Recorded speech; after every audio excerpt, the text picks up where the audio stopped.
हाँ, अभी हम लोग पॉइंट ऑब्जेक्ट के इमेज के बारे में देखें कि कैसे पॉइंट ऑब्जेक्ट को अगर हम किसी प्लेन मिरर के सामने रखेंगे तो उसका इमेज फॉर्मेशन कैसे बनेगा। अब हम लोग देखेंगे image of the extended object. Extended object मतलब क्या हुआ, ऐसा ऑब्जेक्ट जो कि पॉइंट ऑब्जेक्ट से काफी बड़ा होता है उसको हम लोग बोलते हैं एक्सटेंडेड ऑब्जेक्ट। मान लेते हैं कि ए बी है, एक एक्सटेंडेड ऑब्जेक्ट है। अब हम लोग चूंकि ये काफी बड़ा है तो उसके जवाब हम लोग क्या किए, एक एरो ले लेते हैं। ठीक है, एरो लिए जिसका कि टॉप पोर्शन में हेड है, नीचे टेल है। ठीक है, ए बी एक ऑब्जेक्ट है। अब हम लोग को ये देखना है कि ए बी ऑब्जेक्ट का इस मिरर एमएन पर किस टाइप से इसका रिफ्लेक्शन होगा और किस टाइप से इसके इमेज का फॉर्मेशन होगा। तो सबसे पहले चूंकि ये काफी बड़ा है तो क्या होगा कि इसके हर एक पॉइंट से हम लोग मानेंगे कि सारे पॉइंट से रे निकलता है, मगर चूंकि इस काफी बड़े ऑब्जेक्ट के हर एक पॉइंट से हम लोग अगर रे को पास कराएंगे इस मिरर पर तो हम लोगों को उसका जो ड्रॉ करेंगे रे डायग्राम वो काफी कॉम्प्लिकेटेड हो जाएगा। तो हम ये मानकर चलेंगे कि पॉइंट ए एक पॉइंट ऑब्जेक्ट है, पॉइंट बी भी जो है एक पॉइंट ऑब्जेक्ट है। साथ ही साथ इसके बीच के जितने भी पोर्शन है इसको हम लोग पॉइंट ऑब्जेक्ट मानेंगे। अगर जो इमेज ए के द्वारा बनेगा और बी के द्वारा बनेगा उसी प्रकार से जो बीच के पोर्शन होंगे उसके द्वारा भी इमेज का फॉर्मेशन होगा। तो अब हम लोग देखते हैं कि ऑब्जेक्ट ए बी के द्वारा किस टाइप से ये एमएन जो कि एक मिरर है इस पर किस टाइप से इमेज का फॉर्मेशन हो रहा है। तो सबसे पहले मान लेते हैं कि पॉइंट ए जो है वो एक पॉइंट ऑब्जेक्ट है, तो यहाँ से क्या होगा, दो रे निकलेगा। ठीक है, क्योंकि हम लोग दो रे को ही कंसीडर कर रहे हैं तो फर्स्ट रे जो आया वो मिरर के परपेंडिकुलर लिया है। ठीक है, जो कि परपेंडिकुलर आया तो चूंकि ये आपको बताया गया है कि किसी भी मिरर पर अगर कोई ऑब्जेक्ट का जो रे है वो परपेंडिकुलर आता है तो वो उसी डायरेक्शन में रिफ्लेक्टेड बैक हो जाता है। ठीक है, तो अगर ये जो रे आया तो ये क्या होगा, ये इसी डायरेक्शन में रिफ्लेक्ट कर जाएगा। ठीक है, तो ये हुआ इंसिडेंट रे, साथ ही साथ ये हुआ रिफ्लेक्टेड रे। अब हम लोग क्या देखेंगे, एक दूसरे रे को कंसीडर करते हैं। मान लेते हैं पॉइंट ए से एक डी पॉइंट पर रे आया जिसका नाम है एडी। तो एडी क्या हुआ, इंसिडेंट रे हुआ। After reflection from point D ये जो है वो डीई के रूप में रिफ्लेक्टेड बैक हो गया। तो डीई जो है वो हुआ रिफ्लेक्टेड रे। ठीक है, तो ये भी क्या करेगा, रूल को फॉलो करेगा, रूल ऑफ रिफ्लेक्शन को। इंसिडेंट एंगल जो होगा वो रिफ्लेक्टेड एंगल के बराबर होगा। यहाँ पर n1 जो है वो नॉर्मल है। ठीक है, तो अब हम लोग क्या देख रहे हैं, ये वाला जो रे है और ये वाला जो रे है, तो चूंकि ये रिफ्लेक्टेड रे है और ये भी रिफ्लेक्टेड रे है जो कि एक दूसरे से दूर जा रहा है। इसका मतलब क्या हुआ कि अगर हम लोग इसके पीछे साइड में जाएंगे, जब हम पीछे साइड में जाएंगे तो ये किसी न किसी पॉइंट पर कट करेगा। तो हम इसका फिर क्या करते हैं, इमेजिनरी ऐसा मानते हैं कि ये रे पीछे की ओर जा रहा है जिसको कि हम लोग डॉटेड लाइन से दिखाएं। सिमिलरली डी का जो भी है इसको जब हम डी को पीछे की साइड में बढ़ाएंगे तो ये भी डॉटेड लाइन जाके इस पॉइंट ए डैश पर दोनों मीट कर रहा है। तो ये क्या हुआ, अब इस पॉइंट का हम लोग ये मानेंगे ये जो दो रे था वो इमेजिनरी रूप से पॉइंट ए डैश पर काट रहा है। इसका मतलब इसका इमेज जो ए का है वो पॉइंट ए डैश पर बना। अब सिमिलरली हम लोग पॉइंट बी को लेंगे। अब पॉइंट बी में भी सेम टाइप से होगा। मान लिया जाए कि बी से एफ पर परपेंडिकुलरली एक रे जो है वो इंसिडेंट हुआ। तो ये बी एफ जो हुआ वो क्या हुआ, एक इंसिडेंट रे है। और ये क्या करेगा, जब ये इससे टकराएगा तो ये रिफ्लेक्टेड बैक हो जाएगा। तो ये एफ बी जो होगा वो रिफ्लेक्टेड रे हुआ। अब हम लोग इसमें क्या देखें, फिर दूसरा रे को कंसीडर करते हैं। तो बी से एक जी पर बी से पॉइंट जी पर क्या हुआ, एक इंसिडेंट रे आया जिसको कि बीजी बोले। ठीक है, और ये भी जो है रूल को फॉलो करते हुए incident angle equals to reflected angle के हिसाब से क्या होगा, ये जीएच जो होगा वो रिफ्लेक्टेड रे हो जाएगा।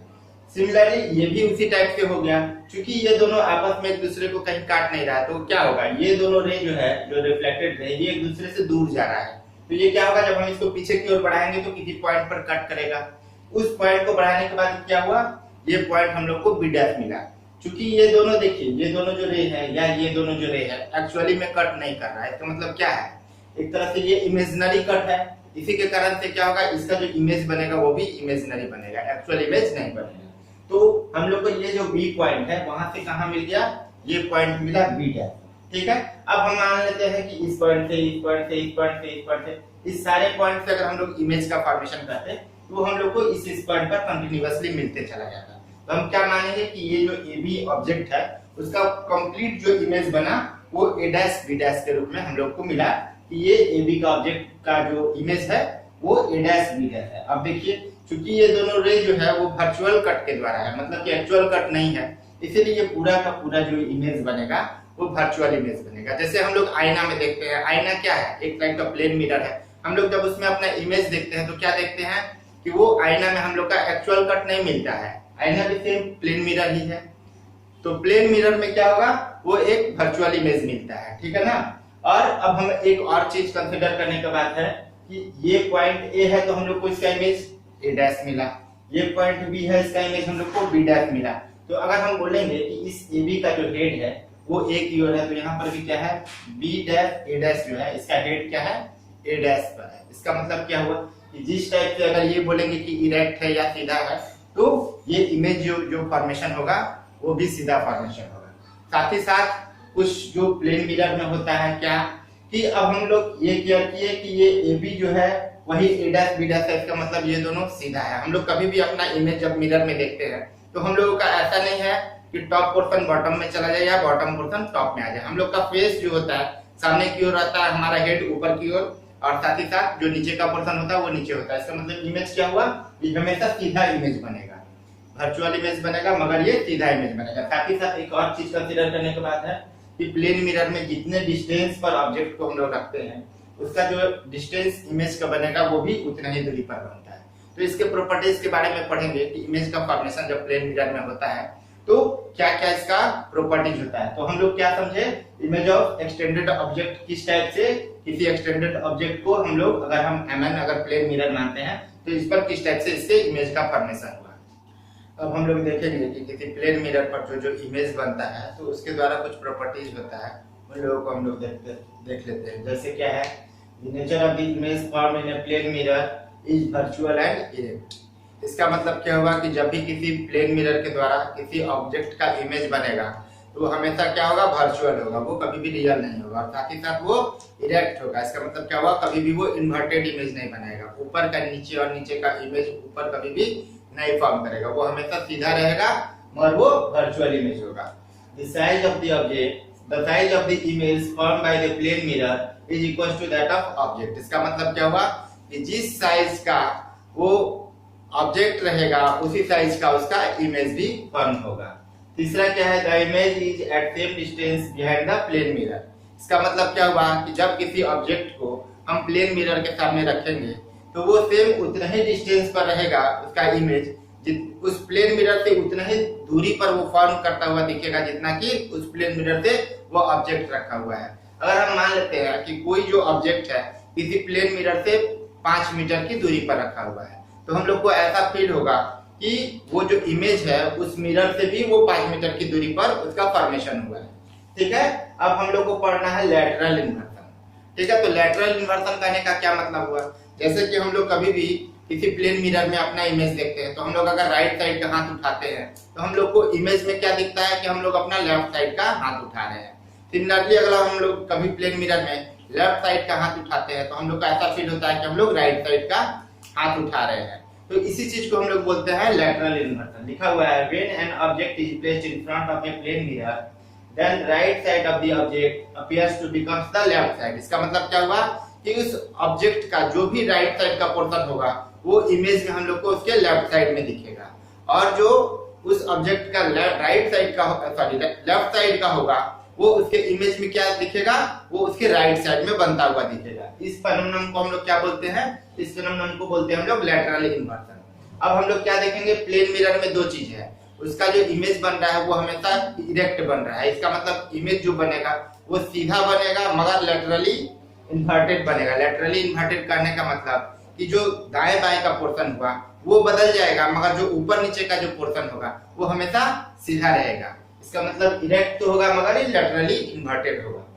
The change of the side of an object and its mirror image is called lateral inversion। इसका मतलब क्या हुआ, राइट साइड के इमेज का फॉर्मेशन लेफ्ट साइड में और लेफ्ट साइड के इमेज का फॉर्मेशन राइट साइड में जो होता है इस चीज को हम लोग क्या बोलते हैं, लैटरल इन्वर्सन बोलते हैं। तो अब हम लोग किसी भी प्लेन मिरर के द्वारा पॉइंट ऑब्जेक्ट और कोई भी बड़ा ऑब्जेक्ट होगा उसके रे डायग्राम को देखिए किस टाइप से प्लेन मिरर में किसी भी ऑब्जेक्ट का इमेज फॉर्मेशन कैसे कैसे होता है। अब हम लोग एक मोटा मोटी उसका कैरेक्टरिस्टिक्स देखते हैं कि कोई भी अगर ऑब्जेक्ट के द्वारा किसी इमेज का फॉर्मेशन होता है तो उसका क्या क्या प्रॉपर्टीज होता है। कैरेक्टरिस्टिक्स मतलब उसका प्रॉपर्टी। तो क्या है, the image form in a plane mirror is virtual.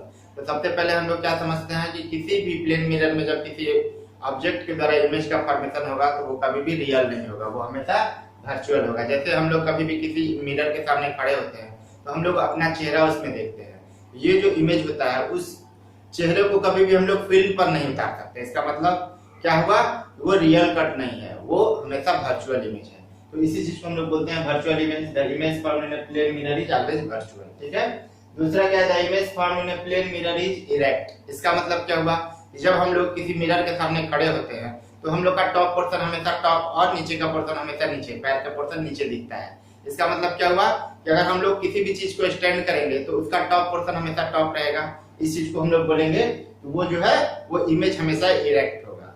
Third क्या है, the image in a plane mirror is of the same size. इसका मतलब क्या हुआ कि जितना बड़ा ऑब्जेक्ट रहेगा उतना ही बड़ा उसका इमेज भी फॉर्म करता हुआ दिखेगा। चौथा है, the image formed by a plane mirror is at the same distance behind the mirror as the object. इसका मतलब क्या हुआ कि कोई भी ऑब्जेक्ट किसी प्लेन मिरर से जितनी दूरी पर रहेगा उसका जो इमेज का फॉर्मेशन होगा हम लोग को ऐसा फील होगा कि उस मिरर से उतना ही पीछे या उतना ही दूरी पर उसके इमेज का फॉर्मेशन हो रहा है। फिफ्थ उसका प्रॉपर्टीज है, the image formed in a plane mirror is laterally inverted. इसका मतलब क्या हुआ कि कभी भी प्लेन मिरर में जो इमेज का फॉर्मेशन होगा वो लैटरली इन्वर्टेड रहेगा। इसका मतलब क्या हुआ, साइड वाइज कहने का मतलब हुआ कि दाएं साइड का इमेज बाएं साइड में और बाएं साइड का इमेज दाएं साइड में बनेगा। तो ये कुछ हुआ characteristics of the image form by the plane mirror. ये तो था कैरेक्टरिस्टिक्स ऑफ प्लेन मिरर। अब कुछ यूजेस हैं। जनरल यूज प्लेन मिरर का तो आप लोग देखते ही हैं, हम लोग खुद को देखने के लिए प्लेन मिरर का यूज करते हैं, या बार्बर शॉप में हम लोग जाते हैं हम लोग क्या देखते हैं कि हम लोग के चारों ओर जो है वो नाई का दुकान जो होता है उसके पीछे या फ्रंट में या साइड वाइज भी हम लोग देखते हैं क्या है वो प्लेन मिरर लगाया जाता है। तो ये सब जगह पर क्या किया जाता है, प्लेन मिरर का जनरली यूज किया